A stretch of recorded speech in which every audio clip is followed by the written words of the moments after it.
Assalamualaikum warahmatullahi wabarakatuh. Waalaikumsalam warahmatullahi wabarakatuh, Pak. Selamat siang semuanya. Siang, Pak. Siang, Pak. Gimana nih kabarnya semuanya? Sehat? Sehat, Pak. Alhamdulillah, Pak, sehat. Alhamdulillah, Pak. Nah, jadi untuk pertemuan kali ini kita tetap melakukan pembelajaran online ya, dikarenakan ya seperti kalian semua sudah pada ketahui bahwasanya pandemi COVID-19 yang Anda untuk itu, jadi kita tetap melaksanakan pembelajaran untuk terhindar dari virus itu sendiri. Kalian jangan lupa tetap menjaga kesehatan dengan tetap menjaga jarak ataupun melaksanakan protokol kesehatan yang dilakukan, yang dianjurkan dengan pemerintah. Ini sebelumnya suara saya apa sudah terdengar jelas? Jelas, Pak, tapi agak sedikit patah-patah. Agak sedikit patah-patah, Pak. Oh iya, sinyal itu namanya. Ya, maklumlah, memang pembelajaran online gini, banyak hambatan. Baik, langsung aja nih, kita masuk kepada awal pembelajaran pada kali ini. Untuk Derajat Bayu Hutomo, ada Derajat Bayu Hutomo? Ada, Pak. Ya, Pak. Nah, Derajat selaku ketua kelas, silakan untuk memimpin doa pada hari ini. Sebelum kita memulai materi pada hari ini, semoga alangkah baiknya kita berdoa, semoga materi yang diberikan oleh Bapak Rashid ini bermanfaat untuk kita ke depannya. Berdoa menurut agama dan keyakinannya masing-masing. Berdoa dimulai.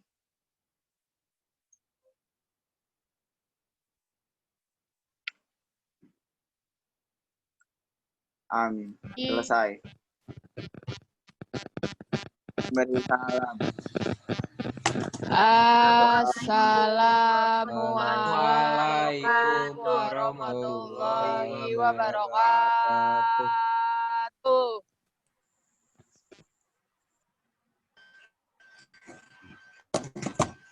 Baik, terima kasih Derajat yang memimpin doa untuk mulai pembelajaran hari ini.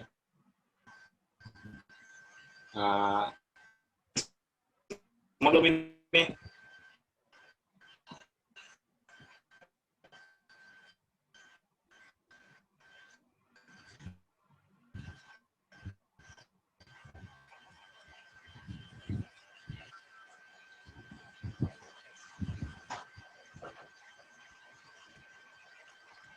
Halo. Ya, Pak. Suara Bapak udah terdengar jelas belum? Sudah, Pak. Baik, Bapak absen dulu ya yang sudah hadir di sini. Abdurrahman. Hadir, Pak. Afifah Nabila Sabrina. Hadir, Pak. Indah Putri Jayanti. Hadir, Pak. Derajat Bayu Hutomo.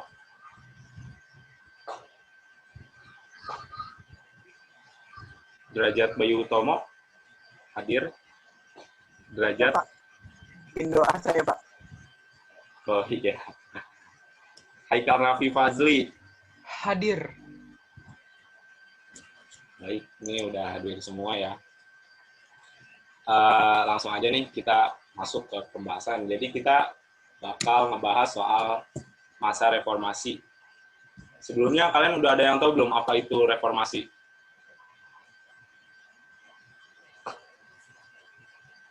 Reformasi adalah suatu perubahan.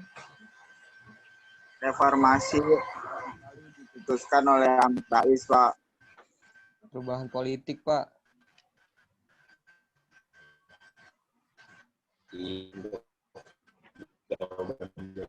Banyak. Namun untuk lebih tepatnya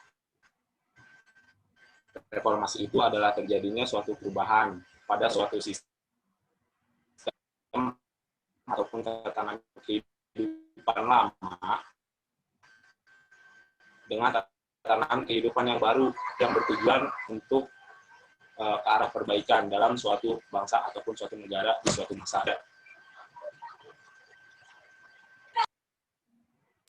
Halo semuanya? Iya, Pak.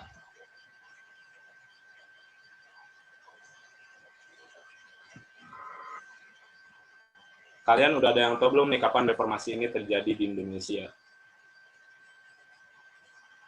Tahun 1998, Pak. Tahun 2000, Pak.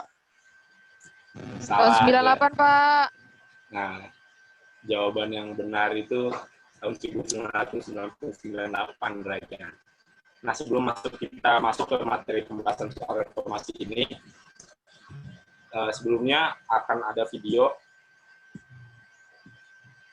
yang membahas mengenai latar belakang kenapa terjadinya reformasi. Yang dipimpin Soeharto 20 tahun silam bukan tanpa alasan. Gejolak demonstrasi mahasiswa besar-besaran hingga tewasnya 4 mahasiswa Trisakti menuntut Soeharto mundur menjadi gerakan reformasi nasional. Dan berikut adalah peristiwa yang terjadi sebelum Soeharto resmi mengundurkan diri 20 tahun silam.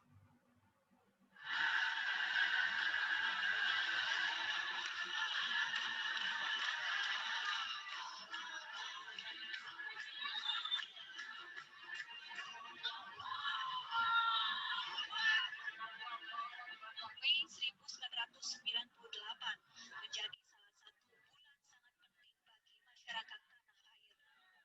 Runtuhnya rezim Orde Baru terjadi pada Kamis 21 Mei 1998 saat Presiden Soeharto resmi mengumumkan pengunduran dirinya sebagai Presiden Republik Indonesia di Istana Negara Jakarta.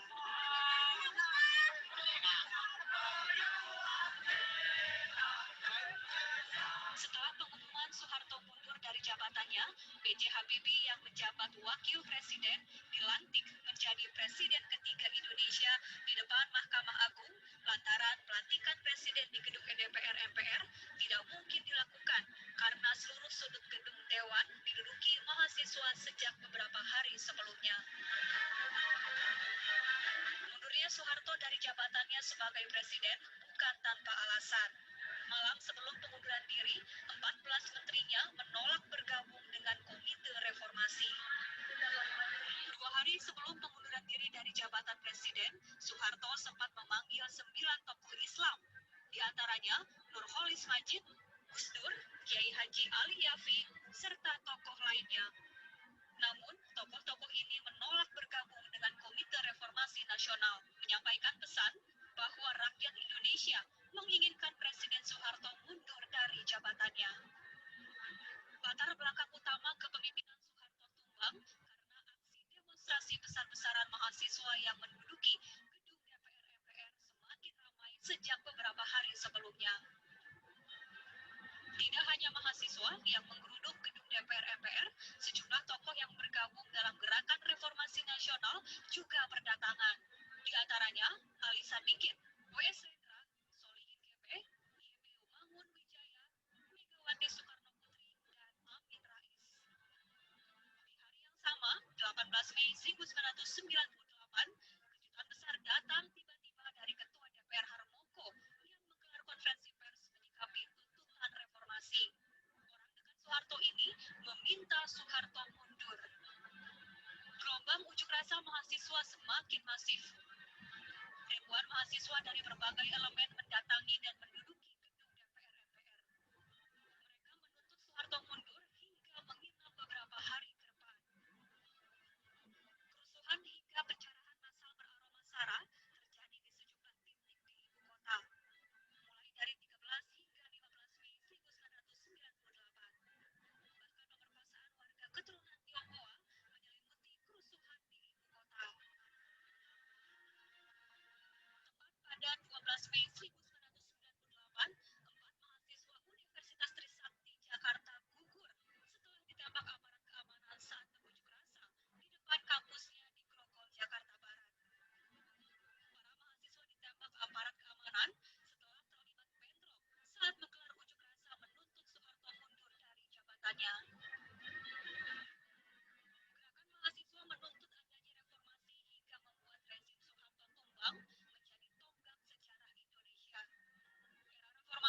berjalan 20 tahun, Presiden Indonesia di zaman reformasi juga sudah silih berganti.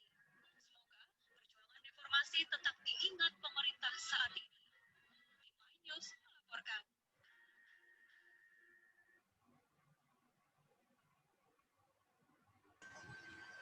Baik, terima kasih ya Indah yang Ya, telah men-screen videonya yang tadi. Nah, jadi reformasi ini terjadi pada saat di tahun 1998 ketika mundurnya Soeharto dalam masa jabatannya sebagai presiden pada saat itu, disebabkan oleh beberapa hal dan digantikan oleh beberapa pemimpin setelahnya. Nah, pada materi kali ini kita akan membahas tentang beberapa pemimpin yang menjabat setelah masa Soeharto pada saat itu. Gitu. Entah dari bidang politiknya, entah dari bidang ekonominya, bahkan sampai kebijakan yang diterapkan olehnya pada saat itu. Gitu. Adapun tujuan terkait pembelajaran kita pada hari ini yaitu adalah agar kalian semua dapat memahami dan mampu menganalisis bagaimana kondisi baik sosialnya, politiknya, ekonominya, dan kebijakan yang diterapkannya pada saat itu. Gitu. Ini sebelumnya suara saya udah kedengaran jelas kan ya? Jelas, Pak. Jelas, Pak, jelas. Jelas banget, Pak. Afifah, kenapa nggak on cam, Afifah? Sinyal saya putus-putus, Pak. Tadi aja saya itu ke sign out sendiri. Oh, ya udah, iya. Haikal tidur, Pak. Haikal. Haikal main Mobile Legends tuh, Pak. Omelin, Pak. Haikal, tolong fokus dulu ya kepada pembelajaran pada kali ini. Enggak, Pak. Nah, sebelumnya Bapak akan nge-share screen materi kita pada kali ini sebentar.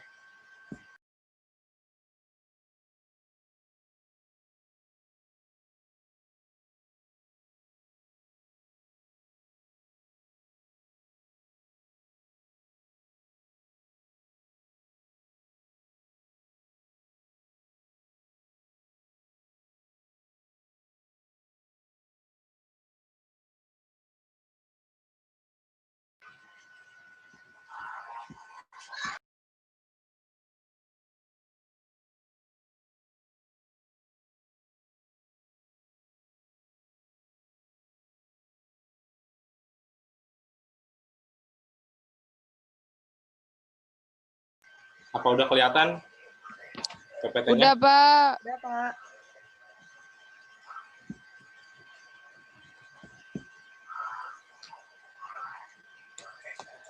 Jadi langsung aja nih kita masuk ke materi tentang masa reformasi. Sebelumnya kalian udah melihat tadi gitu terkait latar belakang terjadinya masa reformasi. Jadi sebelumnya Bapak mau nanya dulu nih, ketika pada saat itu era Soeharto dia mengundurkan diri sebagai presiden, ada yang tahu nggak siapa yang menggantikannya pada masa jabatan selanjutnya? Habibie. Pak Habibie. Pak Habibie, Pak. Iya, pinter banget. Nah, jadi pemerintahan pertama pada masa reformasi yaitu Bapak B.J. Habibie ya, atau sebagai Presiden ketiga Republik Indonesia pada Mei 1998. Nah, Presiden B.J. Habibie ini itu membentuk sebuah kabinet baru yang dinamakan Kabinet Reformasi Pembangunan. Pada tanggal 25 Mei 1998, kabinet ini itu dia mengadakan pertemuan untuk membentuk suatu komite untuk merancang undang-undang politik yang lebih longgar, merencanakan pemilu dalam waktu 1 tahun, serta menyetujui masa jabatan 2 periodenya. Pada masa awal itu, pada masa awal pemerintahan B.J. Habibie, bangsa ini masih dilanda krisis ekonomi dan krisis politik yang berat, sebuah warisan dari masa periode sebelumnya. Krisis moneter itu tetap terjadi di masa Presiden B.J. Habibie ini, seperti nilai rupiah yang menurun tajam, dan inflasi yang sangat tinggi. Dalam menangani krisis ekonomi ini, B.J. Habibie selaku presiden yang menjabat pada saat itu, dia melakukan sebuah langkah-langkah ini dalam bidang ekonomi. Yang pertama, melakukan rekapitulasi perbankan, lalu merekonstruksi perekonomian nasional, menaikkan nilai tukar rupiah, yang keempat melikuidasi beberapa bank, dan yang kelima dia melaksanakan reformasi ekonomi. Ini sebuah langkah dari kebijakan B.J. Habibie pada saat itu untuk agar bangsa ini terlepas dari krisis politik ataupun krisis ekonomi gitu, yang menjadi sebuah warisan dari masa sebelumnya. Tidak hanya itu, tidak hanya dalam bidang ekonomi, Presiden B.J. Habibie pada masa jabatannya, dia pun mengambil langkah tegas dalam bidang politik. Yang pertama, dia memberikan kebebasan membentuk partai politik pada saat itu, pada masa jabatannya. Lalu yang kedua, dia melaksanakan pemilu secara luber-jurdil. Nah, di sini udah ada yang tahu belum apa itu luber-jurdil? Langsung, Nggak umum, tahu, Pak. bebas, rahasia, jujur, dan adil. Apa, Indah? Langsung, umum, bebas, rahasia, jujur, dan adil, Pak. Iya, betul sekali, Indah. Itu jadi pelaksanaan seperti itu guna mendapatkan sebuah hasil yang bagus gitu nantinya setelah pemilu dilaksanakan. Lalu yang ketiga, langkah yang ketiga yang diambil oleh B.J. Habibie pada saat itu adalah dibukanya ruang dalam menyampaikan pendapat. Seperti yang harus kalian tahu adalah kebebasan menyampaikan pendapat di muka umum yang pada masa pemerintahan sebelumnya itu cukup dibatasi. Namun pada masa pemerintahan B.J. Habibie ini dibuka selebar-lebarnya dengan memberikan ruang bagi siapapun gitu yang akan menyampaikan pendapat dalam bentuk rapat ataupun unjuk rasa. Seperti video yang udah kalian lihat tuh tadi, kayak unjuk rasa, aksi demonstrasi mahasiswa gitu. Itu adalah salah satu ruang untuk menyampaikan pendapat di muka umum.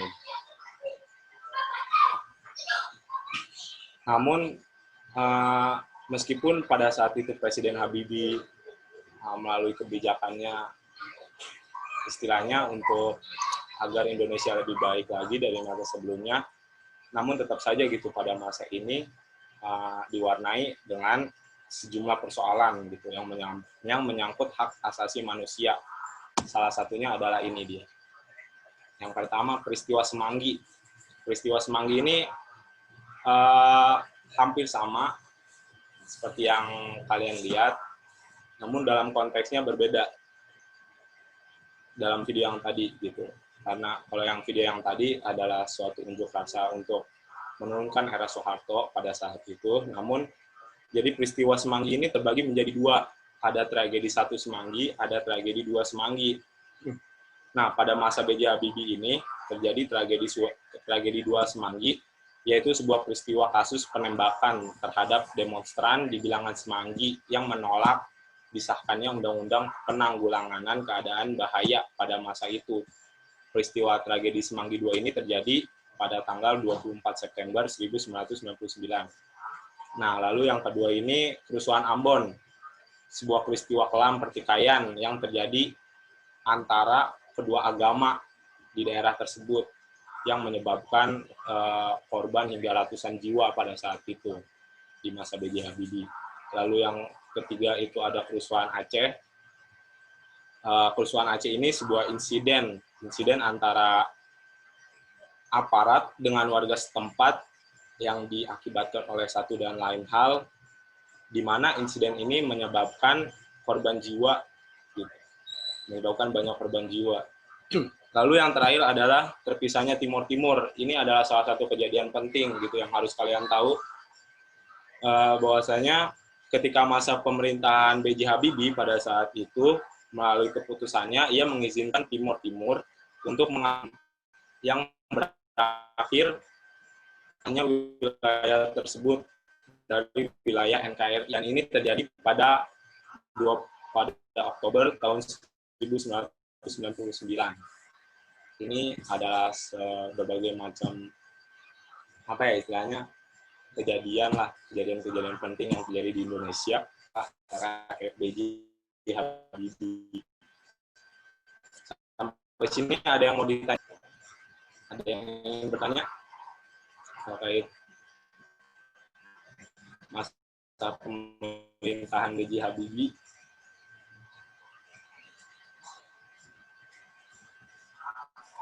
Halo, semuanya ada yang mau ditanya?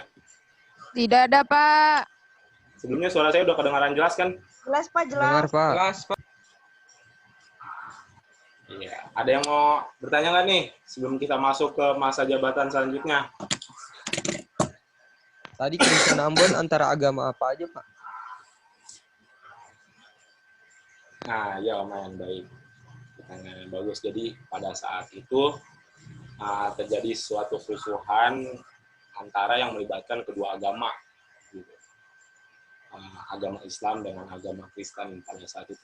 Untuk latar belakangnya sendiri sebenarnya kerusuhan ini itu disebabkan oleh pertikaian antara kedua individu yang melibatkan kedua agama ini.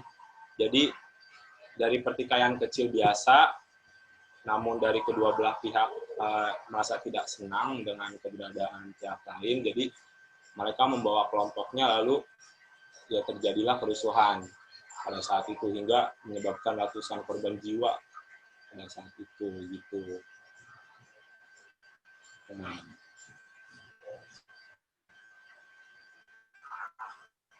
Terima kasih, Pak. apakah sudah?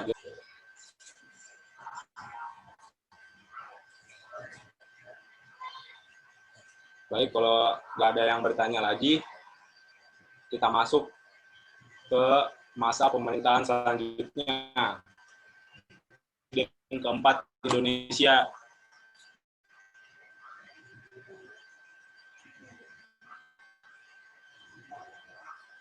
Halo? Hai. Udah ada yang tahu belum nih Presiden keempat Indonesia siapa? Siapa ya, Pak? SBY.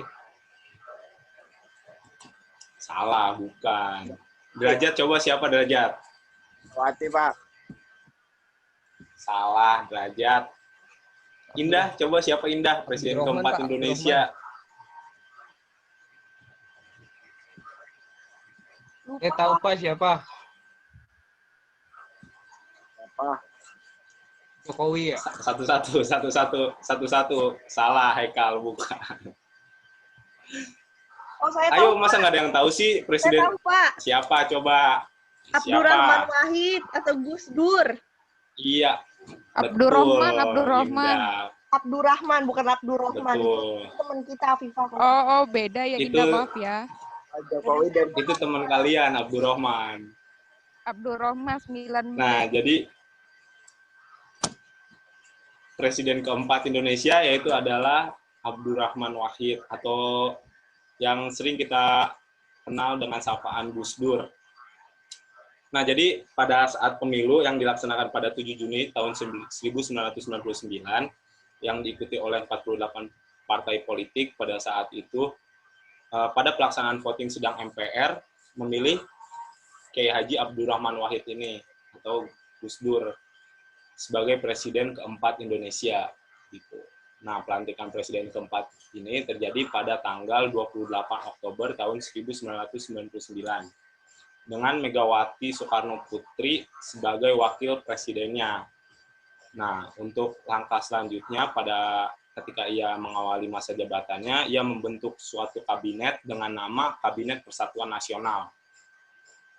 Presiden dengan sapaan Gus Dur ini pun dia bukan hanya itu, langkah selanjutnya yang ia ambil adalah membentuk Dewan Ekonomi Nasional. Dewan Ekonomi Nasional ini ia bentuk dengan tujuan untuk memperbaiki kembali ekonomi Indonesia yang masih belum pulih akibat krisis yang berkepanjangan gitu. Jadi meskipun pada saat masa jabatan Presiden B.J. Habibie pada saat itu telah mengambil langkah kebijakan, namun krisis ekonomi pun masih terjadi gitu di Indonesia. Dalam menjalankan pemerintahannya, ini Gus Dur mengalami banyak persoalan yang harus dihadapi sebagai warisan persoalan pemerintahan Orde Baru pada saat itu. Persoalan yang paling paling menonjol di antara masa jabatan Abdurrahman Wahid ini salah satunya adalah masalah KKN, masalah BBPN, pengendalian inflasi, serta adanya berbagai macam permasalahan HAM yang ada di Indonesia.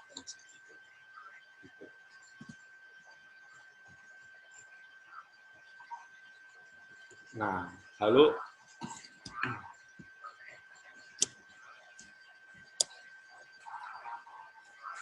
kedudukan Presiden Gus Dur ini hanya berlangsung 1 tahun. Ini dikarenakan adanya mosi tidak percaya akibat kasus Bali Gate dan Brunei Gate, serta sikap dan tindakannya yang kontroversial pada saat itu.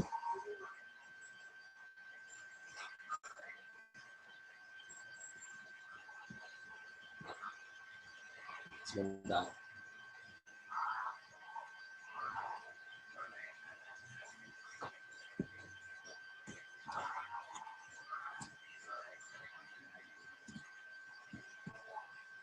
Sebentar ya. Iya, Pak. Nah, jadi Gus Dur akhirnya mengumumkan pemindahan kekuasaan kepada wakil MPR pada 1 Megawati secara resmi dilantik menjadi presiden pada saat itu. Jadi pada tanggal 29 Januari 2001, ribuan demonstran berkumpul di gedung MPR dan meminta telah melakukan kasus tindak pidana yang besar.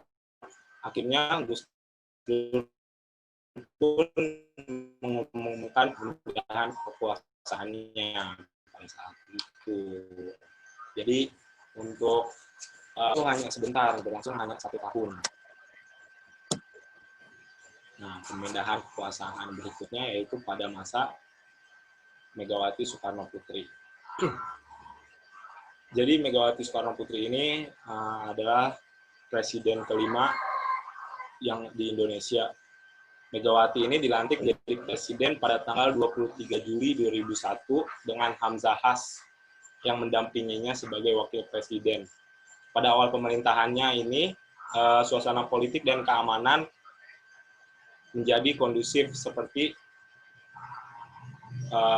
tidak adanya krisis politik ataupun konflik antar elit politik, dan berbagai macam aksi-aksi demonstrasi pun lumayan mereda lah pada awal pemerintahan Megawati Soekarno Putri ini. Ekonomi Indonesia mengalami sedikit perbaikan, seperti rupiah yang stabil, walaupun pada akhirnya pun tetap berlangsung pada tahan Bu Megawati ini. Nah, untuk mengatasi masalah ekonomi dan penegakan hukum, Presiden kelima ini dia mempunyai kebijakan seperti, nah ini dia, dan utang negara. Ini dalam bidang ekonomi, gitu, dia mengambil kebijakan ini untuk agar pada akhirnya negara Indonesia bisa keluar dari krisis ekonomi pada saat itu.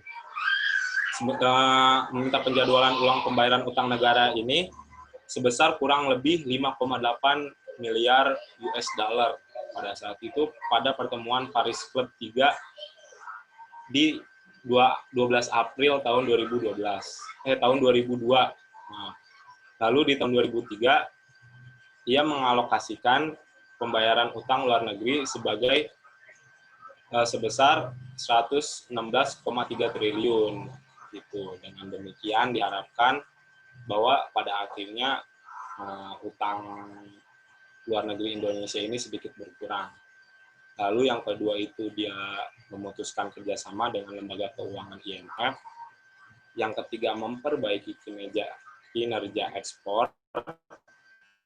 Lalu yang keempat melakukan yang berdampak pada naiknya yang nantinya akan berdampak ekonomi yang ada di Indonesia ini. Lalu yang kelima ini dialah yang membuat KPK seperti yang kita tahu hingga saat ini. adalah lembaga KPK yang bertugas untuk memberantas kasus korupsi pada saat itu yang marak terjadi sebetulnya.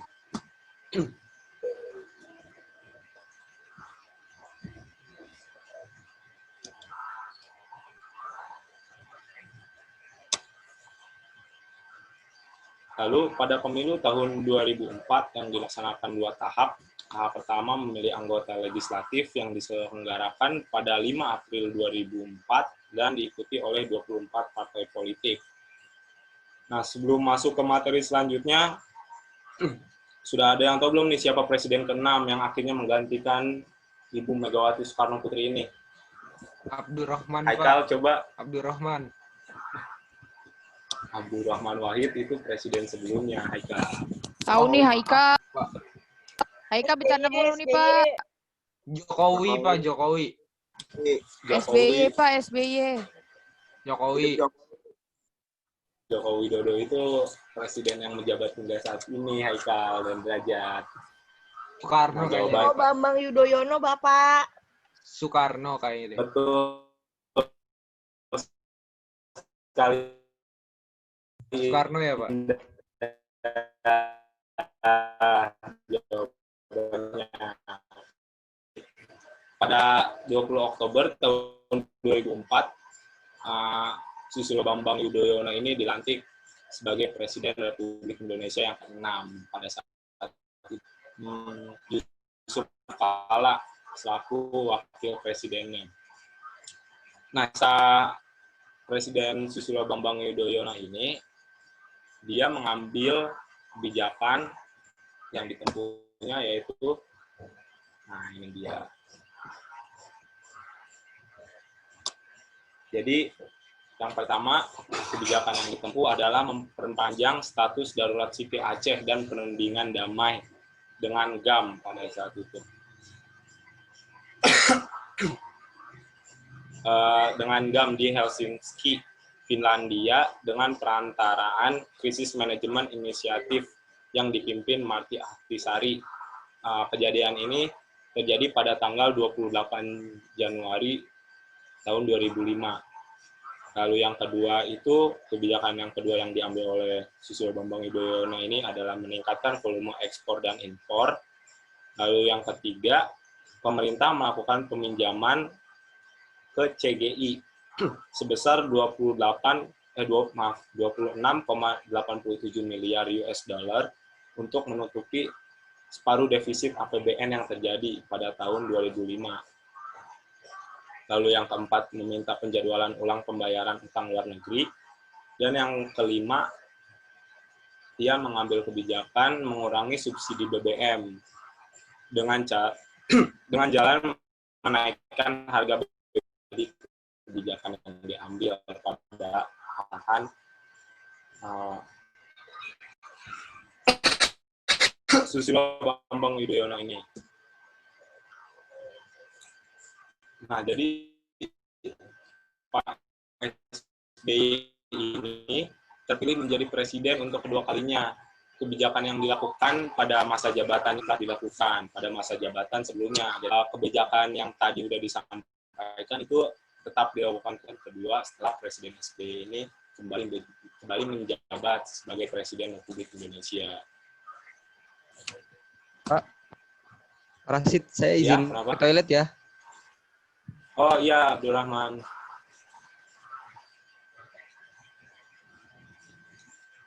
Lalu ini yang hingga kini masih menjabat, yaitu Presiden ke-7 Indonesia, Presiden Joko Widodo. Presiden Joko Widodo ini terpilih menjadi Presiden Republik Indonesia pada pemilu tahun 2014 dengan didampingi Yusuf Kala sebagai wakil presidennya pada saat itu. Pada saat itu, Presiden Joko Widodo langsung menerapkan agenda pemerintahan Nawacita atau 9 harapan dalam program kabinetnya yang bernama Kabinet Kerja. Jadi, pada awal pemerintahannya, ia langsung menerapkan program ataupun kebijakannya yang bernama Nawacita. 9 program Nawacita tersebut ini adalah ini dia. Yang pertama, memberikan rasa aman pada seluruh masyarakat melalui pembangunan pertahanan trimatra. Dalam poin pertama ini, Presiden Joko Widodo menghadirkan kembali negara untuk melindungi segenap bangsa dan memberikan rasa aman pada seluruh warga negaranya melalui yang bebas aktif, keamanan nasional yang terpercaya, serta pembangunan ini yang terpadu dilandasi kepentingan nasional dan memperkuat jati diri sebagai negara maritim. Untuk poin yang kedua ini, membuat pemerintah itu tidak absen, bersih, efektif, ya, dengan memberikan prioritas pada upaya memulihkan kepercayaan publik pada institusi demokrasi dengan melanjutkan konsolidasi demokrasi melalui reformasi sistem kepartaian, pemilu, serta lembaga perwakilan pada saat itu. Lalu yang ketiga, memperkuat daerah dalam kerangka negara kesatuan. Yang keempat, reformasi sistem dan penegakan hukum. Jadi dalam hal ini menolak negara lemah dengan melakukan reformasi sistem dan penegakan hukum yang bebas korupsi, bermartabat, serta terpercaya. Lalu yang kelima, meningkatkan kualitas hidup melalui berbagai macam program. Nah, ini berbagai macam program ini salah satunya seperti yang bisa kita rasakan pada saat ini, seperti Kartu Indonesia Pintar, ataupun Kartu Indonesia Sehat, Kartu Indonesia, Kartu Prakerja, gitu. Ini merupakan kebijakan yang diambil pada masa awal pemerintahan Joko Widodo. Lalu yang keenam, meningkatkan daya saing di pasar internasional. Dalam hal ini meningkatkan produktivitas rakyat dan daya saing di pasar internasional sehingga bangsa Indonesia ini bisa bersama bangsa-bangsa.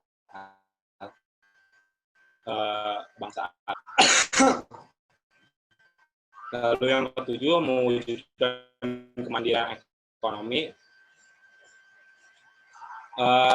Dalam hal ini, mewujudkan kemandirian ekonomi ini, cara yang diambil oleh Presiden Joko Widodo adalah dengan menggerakkan sektor-sektor strategis ekonomi. Lalu yang ke-8, melakukan revolusi karakter bangsa nasional dengan mengedepankan aspek pendidikan kewarganegaraan yang menempatkan secara profesional pada aspek pendidikan. Salah satunya, kayak yang tadi udah dijelasin, bahwasanya ada program seperti Kartu Indonesia Pintar. Lalu yang ke-9, memperteguh kebinekaan dan memperkuat restorasi sosial Indonesia melalui kebijakan memperkuat pendidikan kebinekaan dan menciptakan ruang-ruang dialog antar warga. Jadi inilah 9 program yang diterapkan di masa awal kebijakan Joko Widodo pada saat itu. Sampai sini, ada yang ingin bertanya terkait materi? Ya, udah pada paham nih soal materi yang udah dijelasin tadi. Bapak punya games nih buat kalian semua. Ini udah pada masuk kan tadi? Udah pada join quizisnya? Udah. Ayo langsung Sudah, mulai aja. Pak. Udah, Pak. Oke, langsung kita mulai.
udah selesai semua ya. Iya, Pak. Ya, Pak. Nah, gimana tadi soal-soalnya mudah tidak? Sangat mudah, Pak.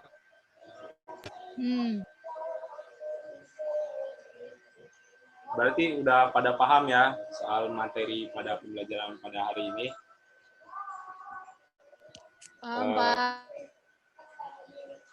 Baik, jika sudah dapat memahami materi dan telah menjawab soal-soal yang ada tadi pada kuis terkait materi pada kali ini, coba persilakan Afifah memberikan kesimpulan. Oke, Pak.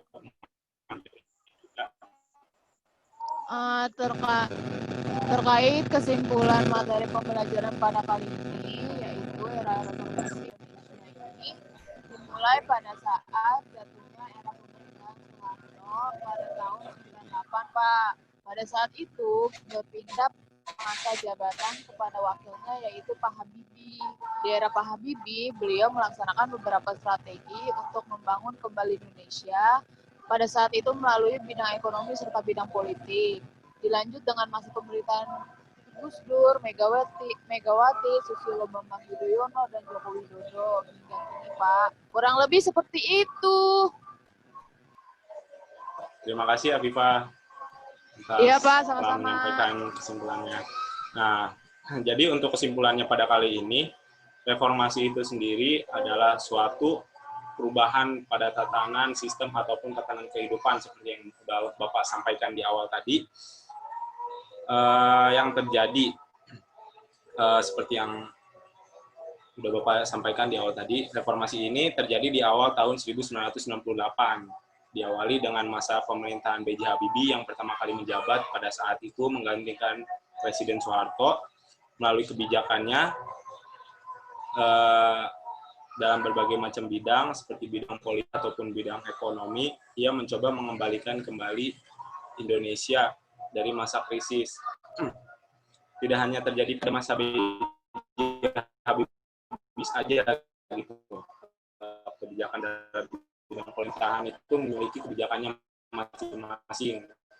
Kebijakannya ini adalah guna dapat membangun dan membawa perubahan itu sendiri dalam berbagai macam aspek pada kehidupan negara dan bangsa di Indonesia. Seperti itu.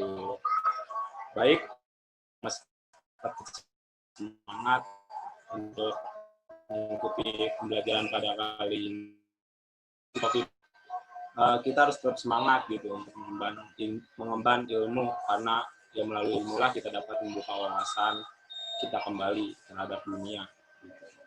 Dan meskipun melalui secara online seperti ini dengan berbagai macam hambatan yang ada,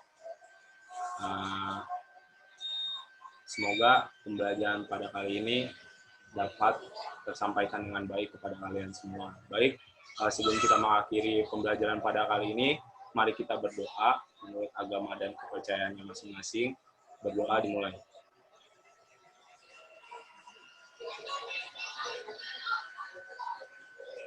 Amin.